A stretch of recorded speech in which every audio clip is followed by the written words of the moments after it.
Good morning, everyone. You can see that I'm really organized this morning. Phil threw a loop into me. I thought he was going to be here today, and he done snuck out on us, but we're going to make it. Everyone, please silence their phones for.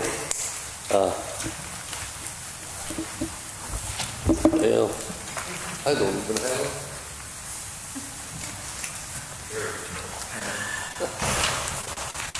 Okay. Let's all turn our hymnals to page 79 and sing joyfully.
Okay, first of all, is there announcements from the Zoom?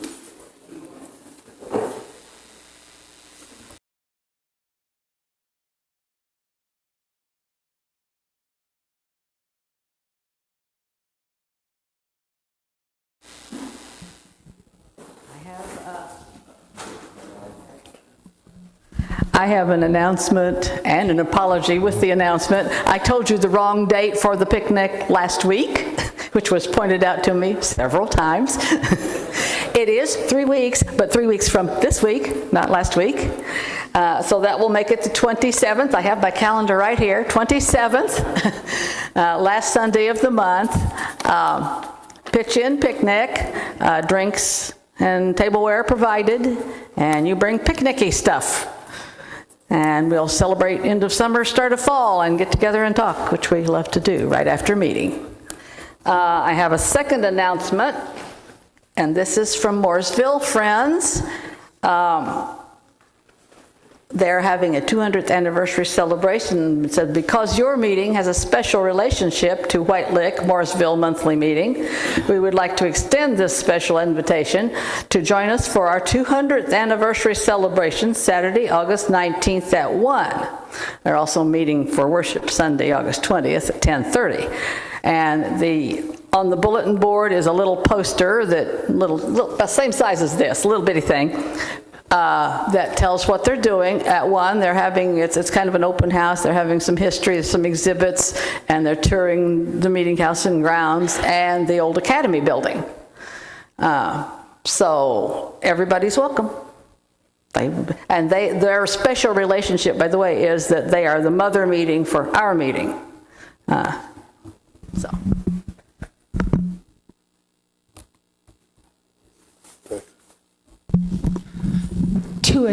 Two announcements. One, today at 3, Tom Ham, the retired history professor at Earlham, is talking about Quaker contributions to Indiana history.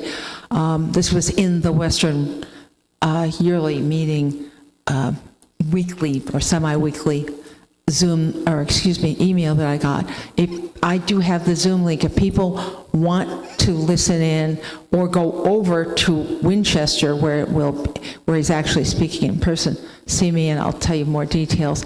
And then a second thing, a reminder that I am looking for people to help publicize our books and brunch event in November. So please do sign up. I'm looking for help with social media and other good things. And if you know where we have signs, because I want to get that out, the more people know, the more where we get to cook. So thank you.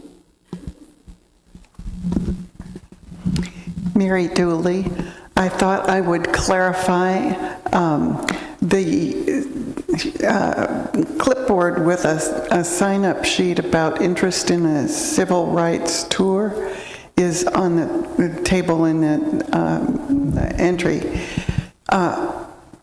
If you sign up on it, what you are doing is simply giving me contact information right now so that I can share information with you as it develops.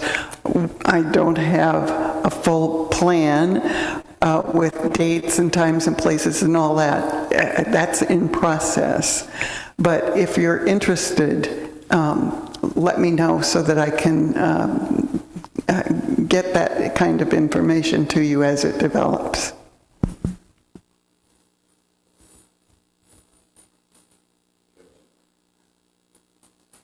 Thank you.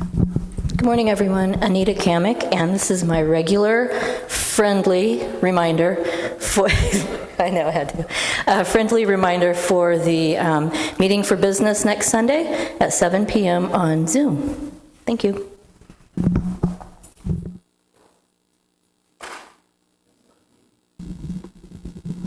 This is Lynn Adams. Mary, I just had a request from the people on Zoom. How do they contact you about the... And it's Mary Julie that is organizing this. Yes. If you've got a pencil and paper, here is my email address. marywd0903@gmail.com. marywd0903@gmail.com. And I have another announcement.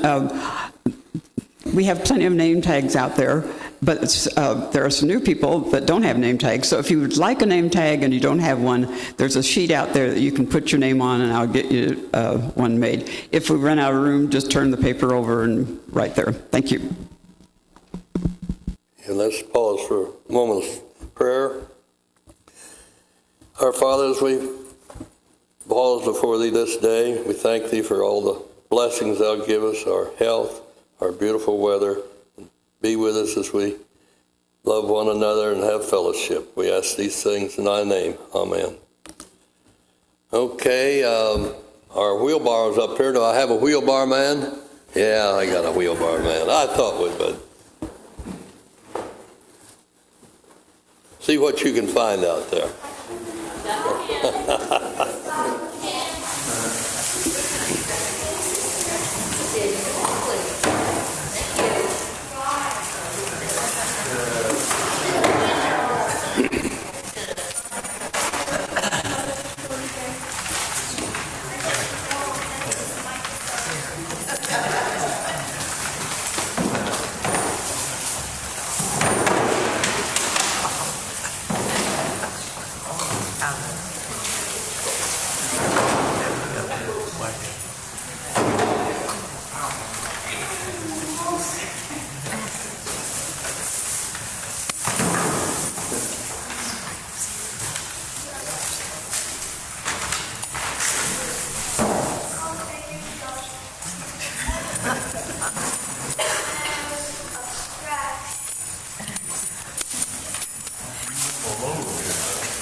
I believe he's got a full wagon.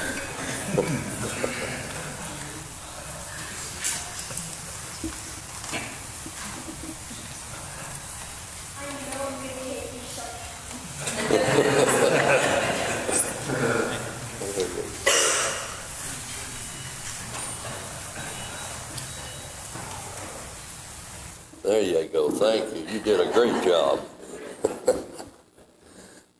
Well, I'm going to do a little something different this morning. If any of you are interested in history, you'll probably want to listen. If you're not interested in history, you can close your ears. The oldest church in Hendricks County was Shiloh Methodist Church. It was established in 1823, or 1824, I'm sorry. And it's straight north of here. It's almost a mile north of 36 on 1050. So if you just go straight north, it is not the oldest one denomination church. That church was a Methodist church until about 1995, and now it's a funeral home. But Fairfield is the oldest church that it's been the same denomination. And it was established in 1826. And my great-grandfather homesteaded up on 10th Street in 1823, and he was one of the founders of William Gladden, the founder of the Shiloh Methodist Church. And I have 6 generations of my family is buried in that church cemetery. The church no longer exists, but the cemetery is still there, and we have trustees of the cemetery, just like we do down here. And there's about 5 families of us that still keep that cemetery going. And it was established in 1824, and Fairfield was in 1826 here.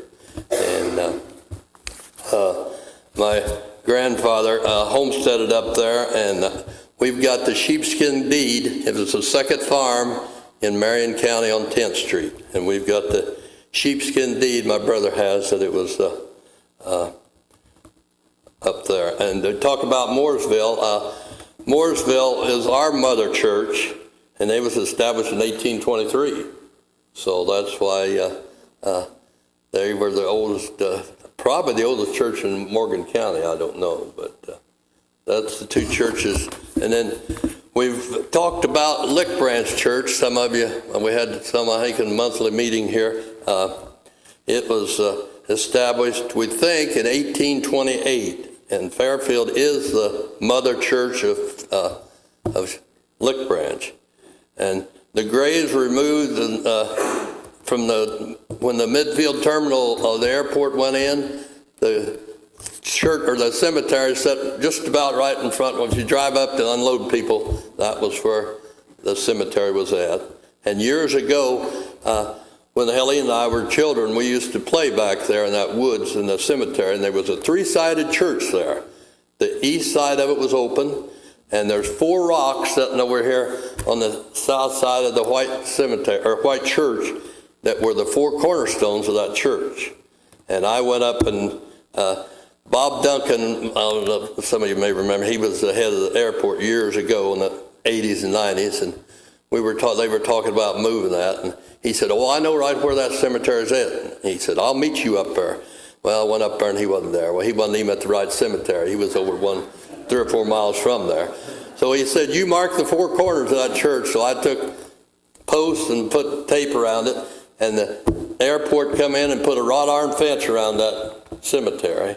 And then in 2004 was when we moved it to down here to Fairfield, and it's over in the southwest corner of the cemetery. There's a little wrought iron fence over, if anybody's been over there. That's the graves. There was 107 graves that we moved. There was 63 children, 10 babies, and 34 adults. And the first known burial over there that we have is in 1833, and the last entry was in 1863. So that church basically existed for 30 years. And the oldest person in there we found was a David Whitson. He was 94 years old, and he died in 1863. And the youngest grave was Amos Kamer. He was 10 months old, and he died in 1833. So that's some of the history. And we started moving the church and moving the graves on the 4th month, 1904, and we completed it the 24th of that month. The airport gave us $400,000 to move that, and I don't know where there's a copy of this. Surely there's a copy of the archives, but I have a copy of the final report that was for the. So if we don't have this needs to be hitting the archives of the church, because when I'm out of the picture, nobody's going to know what's going on down there.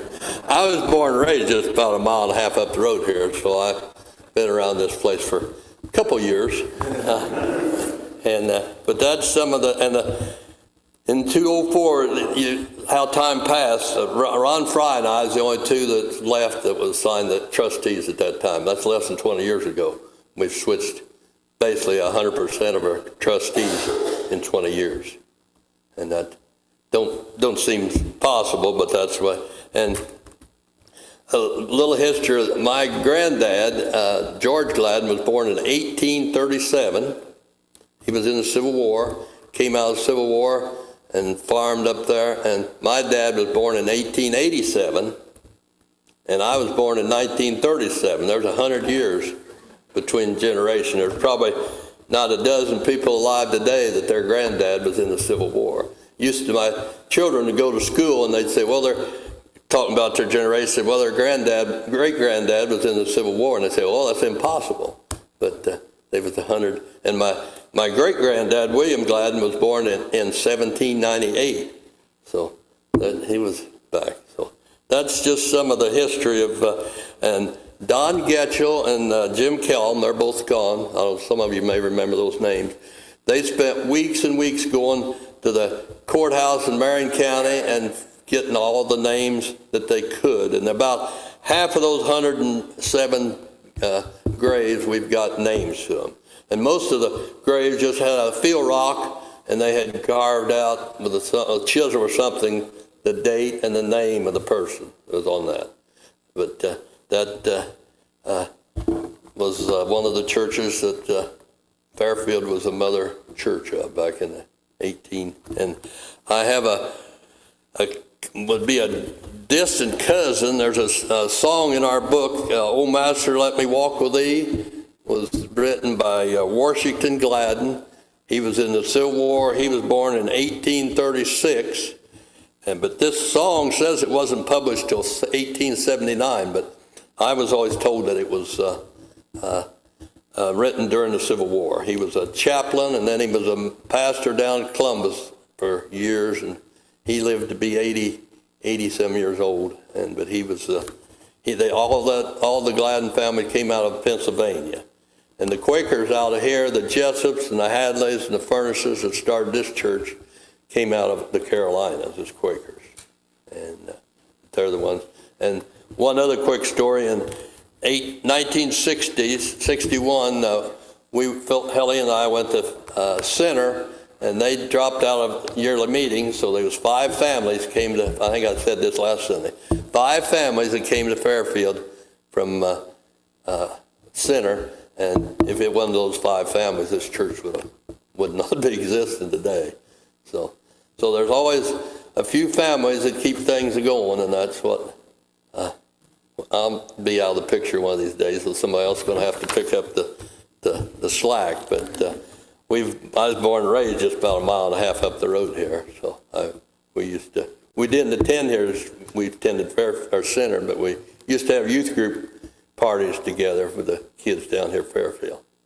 So that's a little of the history of Fairfield. So I know I went over it fast, and you don't, but if any of you are interested in it, I've got the copy of the cemetery that we changed, and all the history here of what we got down here.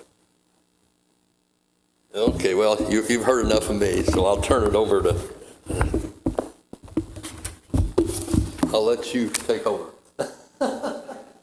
You can.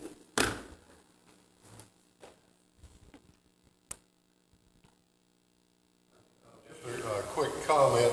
You know, recently, Ralph Baker retired as sexton from a cemetery. There's a gentleman named Tom Sprague now, and his sister Renee are managing our cemetery. Just to pass on to you, this last week, Tom lost his wife, and so she had suffered from ALS for a good number of years and tragically passed away. So, and Tom and Rennie are doing great work for us, and we do appreciate their service. I should have mentioned that during Joys and Concerns. Didn't think of it, so my apologies. Thank you. First, my name is Sondra Hayes-Hartman. How many already knew that? Even my own husband didn't raise his hand. First, I want to say that I wouldn't be here today alive if it weren't for the Quaker lady who lived down the street from my mother in 1915 in Topeka, Kansas. Good morning, friends. Look into the eye. Now, this is an active thing. I'm a former teacher. Teachers are never former. They're always there. I would like for you to interact today. How many got a mirrored card? Get it out. How many did not? Okay. Well, hold on to it. What I'd like for you to do is look into the eyes of the person closest to you. But don't just look at their eyes, look into their eyes. Look deeply into their eyes. Don't be shy. Oh, this is getting very interesting. You don't have anyone whose eyes to look into. Look into my eyes. Now turn to a person near you, other than that person, and look into their eyes. Don't look at what they're wearing, just look into their eyes. Look into each other's eyes. Turn, brother, and look into your sister's eyes. Okay. Now take out that mirrored card, and what does it say on the bottom? Don't say it, but look into your own eyes. You see yourselves in that mirrored card? And look around the room and try to get eye contact with other people in the room. Why do you think I'm asking you to do that? You have no idea. It seems you're unrelated, doesn't it? That's because we are all surrounded by angels. Think about that. How is that? Some of you may not consider yourselves angels, but other people may consider you angels. What is an angel, you ask? And everybody has a different idea of what an angel is. An angel is someone who comes to the aid of another person when they need them the most. Have any of you ever thought about the times when you needed help and out of the clear blue, someone came to your rescue? Could that person have been an angel? Think about it. Now, I've given this question a lot of thought over the years, over my 35 years. And I have a few stories I would like to share with you. I had more stories, but I think I won't bore you with all of them. I'll start with before I was born. In Topeka, Kansas, in the year 1915, my mother was 12 years old, and she was invited to a party by one of her classmates. Imagine that. And she begged her mother, who was extremely overprotective. And finally, her mother, Hager, said she could go. And she said, now, Eva, don't stay too late. It's dangerous out there, you know. And when we think of a city, we think of streets. There were roads, and it was way back in the day. And so Mom was so excited she could go to the party, and she went to the party. And much like me, she loved people, and she loved to talk, and she had a ball. And then someone said, oh, Eva, it's time to go. Her mother told her to leave no later than 3:30. And it was almost 4. And in the fall, in October, it starts to get dark a lot earlier, doesn't it? Well, she was worried because she promised her mother she would get back in time before dark. So she left with 3 girls. 2 girls went that way, and another girl went that way, which meant she was walking down the road by herself. She was worried about getting in trouble when she got home, so she started singing a song that her grandfather, who was part Cherokee Indian and part Native and part Irish, he taught her this song, how to summit the Great Spirit. And she also learned from him that the Great Spirit will protect you wherever you go. Well, the song went like this: Windaya-ho, Windaya-ho, ho, ho, ho, ho, hia-ho, ya, ya, ya. And she was singing the song, worried about what she was going to find when she got home. And she passed the barn. And from behind that barn came 3 people dressed in white dresses and pointed hats with white masks. She could only see their eyes. And she kept singing her song and kept walking, and they kept walking behind her. And they said, look at that little nigger girl, let's get her, let's kill her, let's rape her, and we'll bury her body behind this here barn, and no one will ever know. And she walked faster. Why would they want to kill me? I haven't done anything to anyone. Well, just then, a wagon pulled up. And the woman in the wagon said, little Eva, is that you?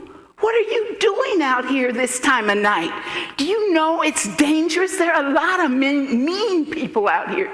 She said, yes. He said, get in this wagon. I bet your mother's worried to death about you. Now, as years went on, at age 44, my mother gave birth to me. And because of her age, she had a daughter. She and my dad had a daughter who was 27 years older than me. And she had a little girl. I thought she was my doll to play with. Her name was Jolie. And Jolie means pretty. And I'd twist her hair, and I'd take care of her. But my mother liked to work. And she happened to be in the house working, and Jolie was visiting. And I said, Jolie, let's go upstairs to the 3rd floor. Well, my mother liked to refer to it as the 3rd floor. It really was an attic, but it was finished with finished walls. And Jolie and I went up the first 16 steps, And then we went up the 13 steps to the 3rd floor. We looked to the right, there was a window. But when we looked to the left, what do you think we saw? A dollhouse. There was a little window like this and a little door. She was 3 and I was 4, and that door was just our height. And we struggled, the 2 of us, to open that door, and we started having fun. I went outside and I knocked on the door, and Jolie said, "Come in."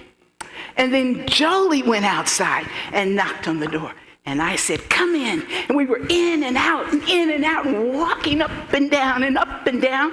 And suddenly my mother appeared and she said, "Stop that, you two, get in here." And we said, "Oh, what have we done? Oh my, we're in trouble." She marched us down those 13 stairs and then again down those 16 stairs. And she said, "Sit on those steps." And we sat on the steps. And I watched my mother, with tears in her eyes, dial a number. And her voice was shaking.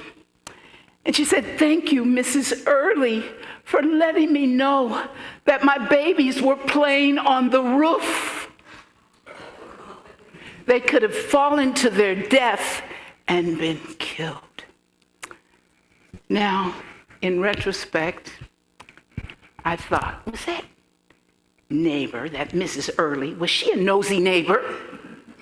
Or was she an angel? Interesting. My next story is about when I was in high school. I loved school. That's why I became a teacher.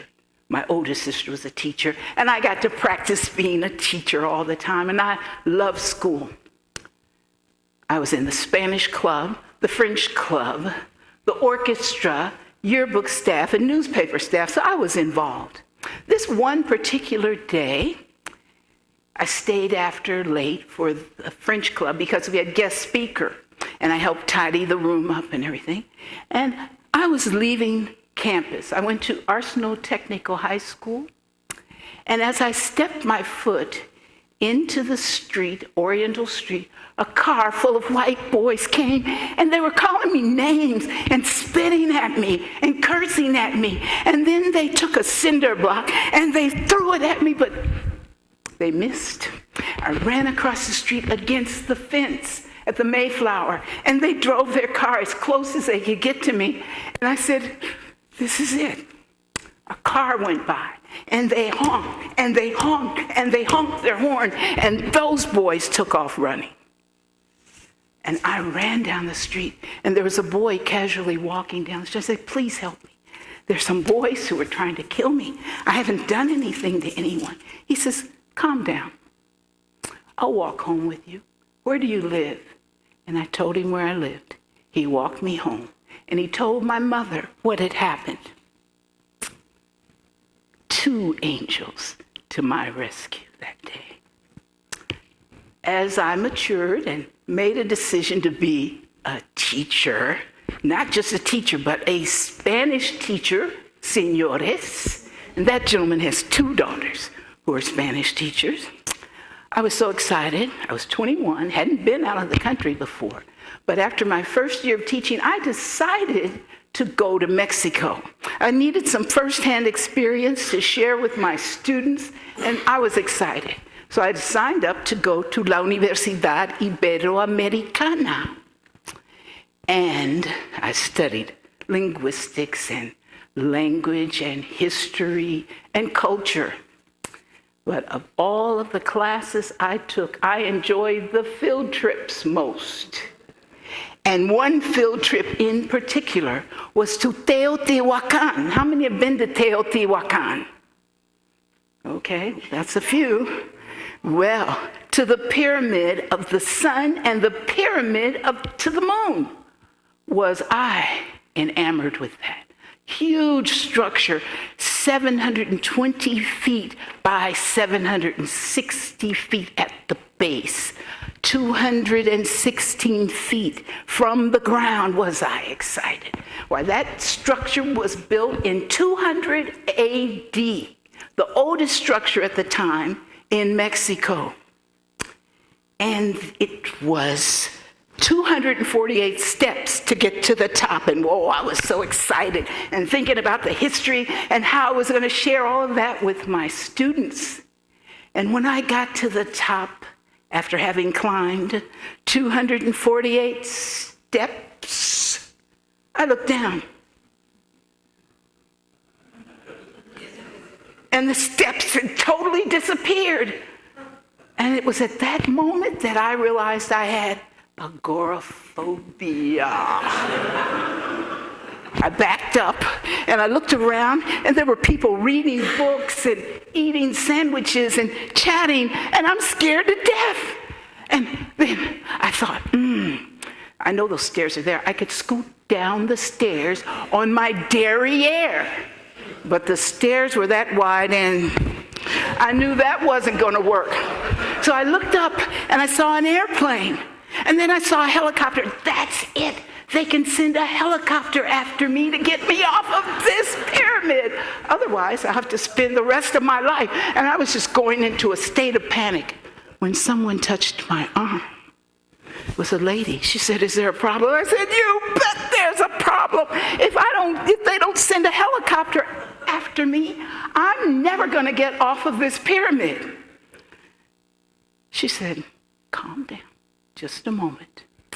And when she came back, she was with 3.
In this country, I have fear. There's fear in my DNA, and there's fear that my mother taught me to save my life. So I'm always anxious, especially when I go places where I've never been. If you look at my orchestra, the Philharmonic Orchestra, I've been in it for almost 30 years. I've been the only brown person that you would see. So I'm used to that. But it's difficult when I know some people are going to look at me with hate in their eyes, and they're going to roll their eyes at me. And I was hesitant to come here, but my husband said, "They're great people. You need to come." And finally, I decided I would come. And I was a little nervous. He opened the door. And when we set foot in this building, a tall gentleman, balding, came at me with outstretched hands and a smile on his face, and he said, "Hello, friend." And that's why I'm still here, because I have met among all of the people here angels, because they've made me feel comfortable, and I'm grateful. Now, I have a question to ask, because I'm going to leave out my other stories. How many of you have thought about the angels in your lives? And you know, whether you admit it or not, you've been an angel to someone else. Takes a while for them to maybe get around to telling you that. But there have been people throughout history who have been in charge of being angels for other people. Let's take Harriet Tubman, a central figure in the Underground Railroad. She had a gun too. She fearlessly went down south 19 times and rescued over 300 slaves escaping to freedom. Then there was Levi Coffin, a Quaker man, who was a central figure in the Underground Railroad. He and his wife rescued or provided sanctuary for 2,000 freedom seekers, former slaves, and led them on their way to Canada. And not a single one was ever captured by the slave hunters. There was Oskar Schindler, who rescued 1,200 Jewish people and kept them from going to the gas chamber during the Holocaust. And there was a gentleman that I had the honor of meeting. His name was Michael Brown. And the reason I called was because I wanted to tell his story about Santa Mouse. He's the author of Santa Mouse. But he's the author of many plays, Broadway plays, and he was the most humble person I had ever met. I looked him up to see if he was Quaker. And he said, "Oh, I'd love for you to tell my story." He said, he sent me a book, he sent me a toy, he sent me recordings, and he said, "Certainly." And I talked to his wife, Joy, and she said to me, "You know, Michael's really that generous Santa Mouse that he writes about." And then later, I discovered that Michael Brown and his wife, Joy, gave a friend of theirs a Christmas gift. And the gift was a year's salary so she could write a book, and she knew that book would be a bestseller. And for that year, she didn't have to work, but she wrote her book. And Harper Lee finished her book, To Kill a Mockingbird. And we talk about people who've influenced the lives of so many others. She exposed the hatred, the racism, the injustice, the segregation in the South to the rest of the world. She sold to date 40 million copies of that book, and it was translated into 40 languages. Thus, she won the Pulitzer Prize for her work. I would like for you to look on the back of your mirrored cards. I just have a few suggestions, a few positive affirmations for you. But it's how to be an angel, and some of you are already angels, whether you know it or not. But there have been times in your lives where you've helped other people, and I'm sure you'll have more opportunities to do the same as you are doing by merely sitting there with puzzled looks on your faces. But there will come a time, there will come a day when you know that you have to act, when you realize that you have something to do to be an angel. Thank you.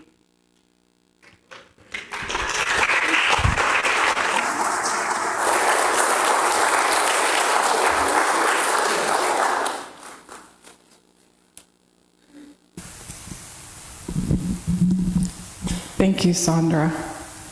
You are an angel. I want to tell you that. You spoke about fear and how it's in your DNA.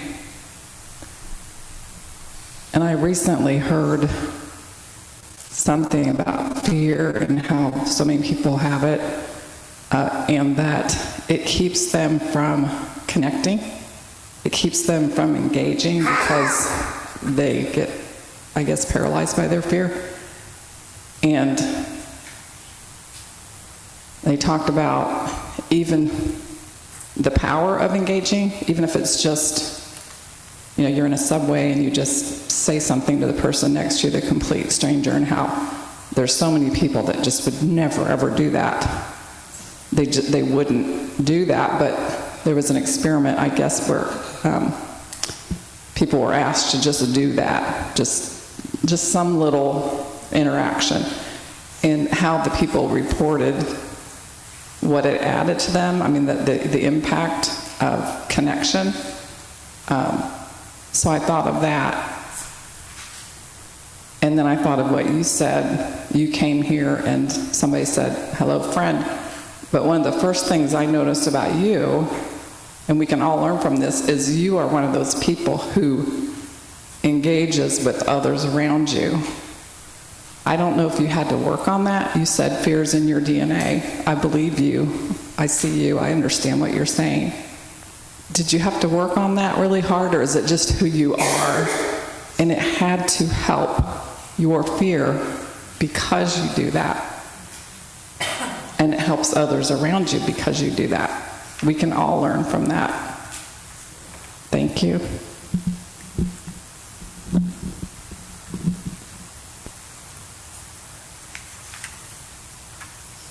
Well, I'm going to speak to that. And what I say is, first, my mother had this glorious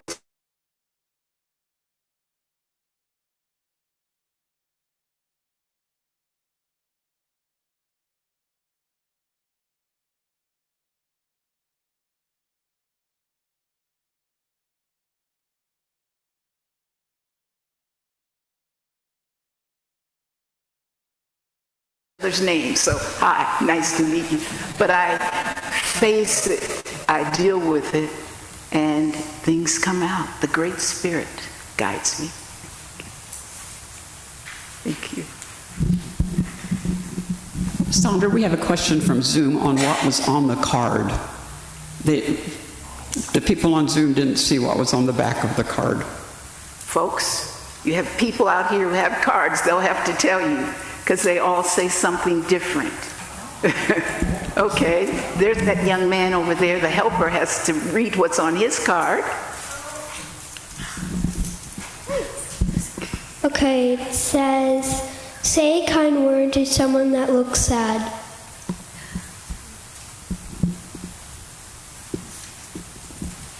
They were all different.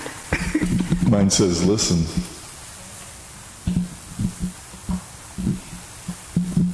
Mine says share.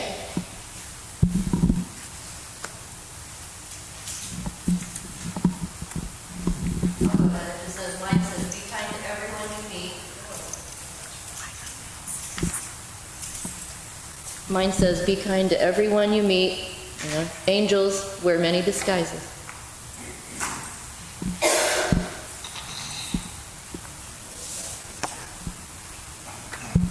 Mine's funny. It says, be kind to telemarketers.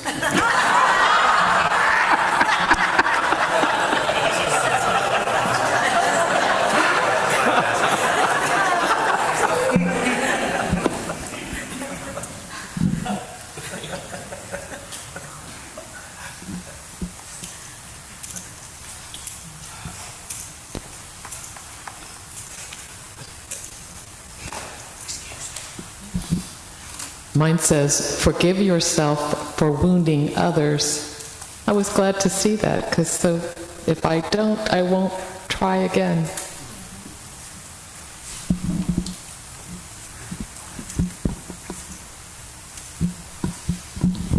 Mine says, be patient.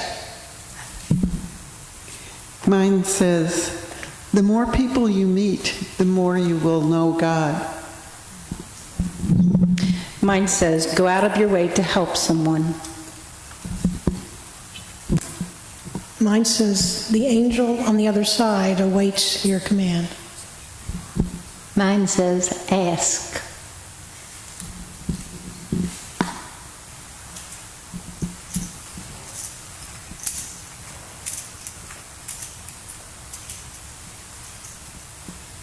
Mine has a 4-letter word. Sing.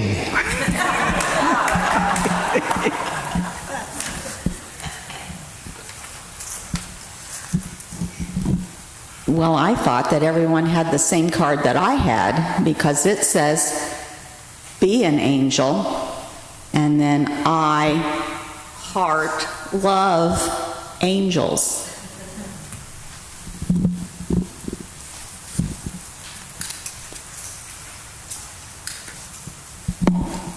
I'm going to read Mike's. He told me that his said, you sure are handsome. But instead, it says, adopt a pet from the shelter, and if he does, I will have to hurt him. Allergic to both cats and dogs.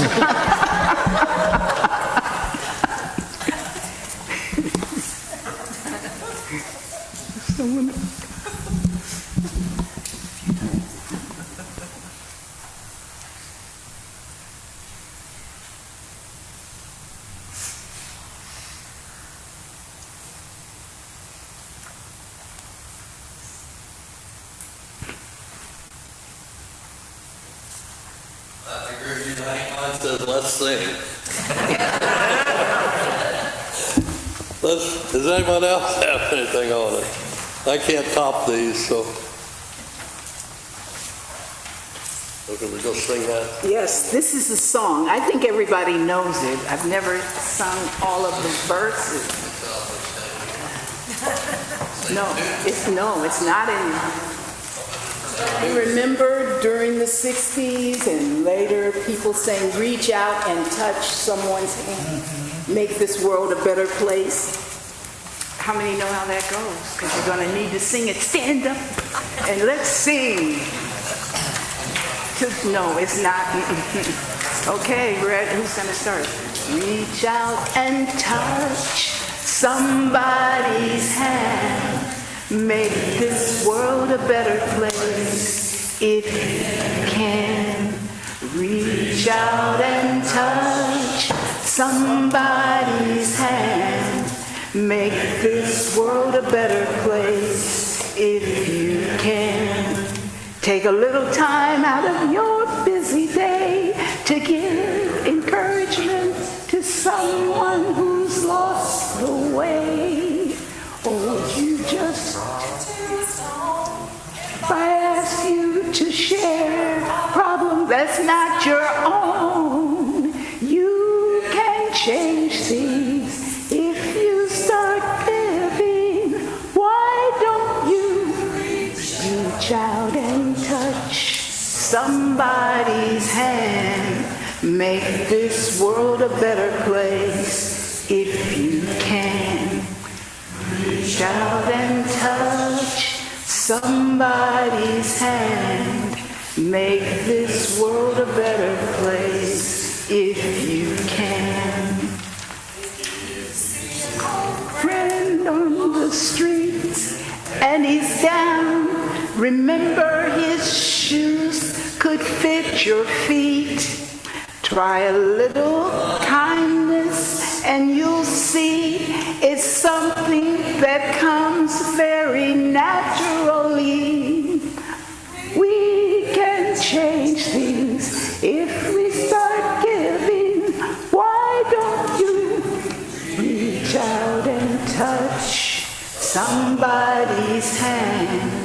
Make this world a better place if you can. Reach out and touch somebody's hand. Make this world a better place if you can. We can end it there. You've done. Thank you for a soloist. Let's give her a round of applause. You've heard it, but who can top Diana Ross singing that song? Not me. Now what? Well, I think that's all the love. Shake hands and greet everyone and have a good week. Enjoy the service. Thanks for doing it.